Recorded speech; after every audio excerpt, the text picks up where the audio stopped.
ஒரு டாக்டர் இருக்காருன்னா நாம் எப்போ அவரை பற்றி யோசிப்போம்? இப்போ நமக்கு ஏதாவது உடம்பு சரியில்லை அப்படின்னா அவரை யோசிப்போம், அவர் ஞாபகம் வரும்.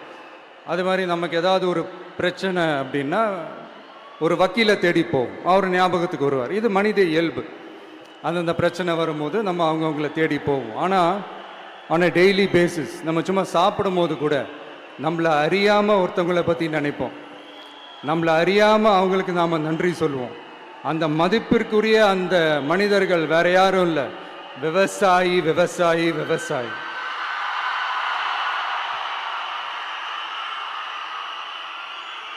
அவங்க பார்க்கறதுக்கு வேணா சாதாரணமாக இருப்பாங்க, ஆனால் அவங்க சாதாரணமான மனிதர்கள்லாம் கிடையாது.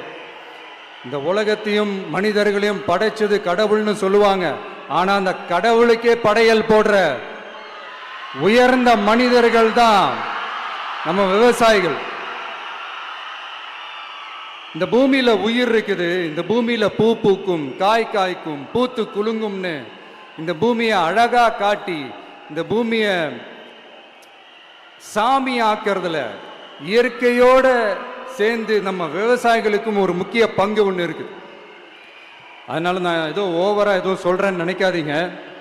எனக்கு இந்த அடுத்த ஜென்மம் மறுபிறவியை பற்றியெல்லாம் எனக்கு தெரியாது. அது உண்மை அப்படின்னா அடுத்த ஜென்மத்தில் நான் ஒரு விவசாயி குடும்பத்தில் பிறக்கணும்னு ஆசைப்படுறேன்.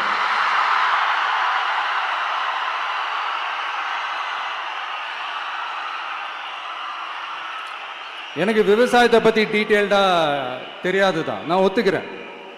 அதனால் மற்றவங்க மாதிரி நானும் டெல்டாக்காரன் தான் அப்படின்னு உங்கள் காதில் டால்டா ஊத்தலாம் நான் வரல.